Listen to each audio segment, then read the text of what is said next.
So with the Artemis II mission now successfully completed, NASA is moving forward on its journey back to the moon. A major piece of the rocket for next year's Artemis III mission arrived at Kennedy Space Center last week. That's ahead of a scheduled 2028 moon landing. But this week, China's space program is also making progress. The crew aboard China's space station is extending their mission by another month to continue studying long-duration spaceflight. China set its own goal of landing on the moon by 2030. And this is all leading to questions of whether the two countries are in a 21st century space race. Lincoln Hines is an assistant professor at Georgia Tech who focuses on Chinese foreign policy and the politics of outer space. And he joins us now to answer that question of what's really going on. Good morning, Lincoln. So who, in your opinion, is winning the current space race? Is it the U.S.? Is it China? Are there other players in the mix?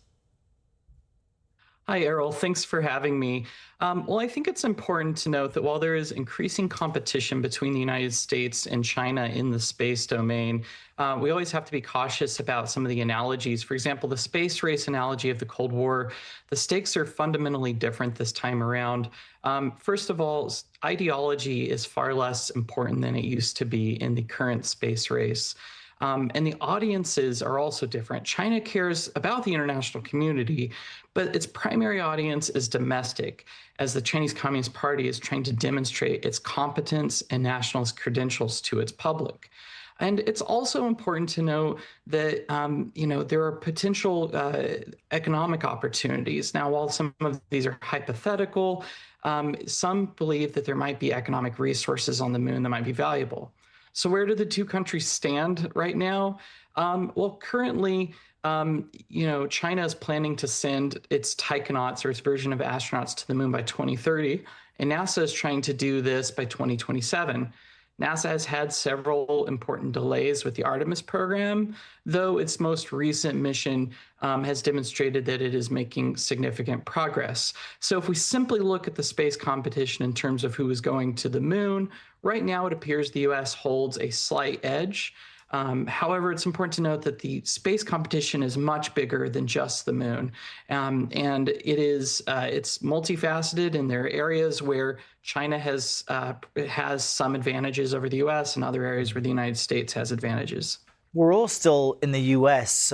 Coming down from this Artemis II high, the success and the joy, really, we all experienced from that mission. How crucial is it for NASA to get Americans back to the moon before China does? What's the strategy on domestically? Yeah, I would say that from the United States perspective, there has been a growing narrative of a space race. And while I caution against using this narrative, the narrative is in fact growing. And so because of that, there are some potential reputational cost for the United States or for NASA if the United States appears to be late in going to the moon.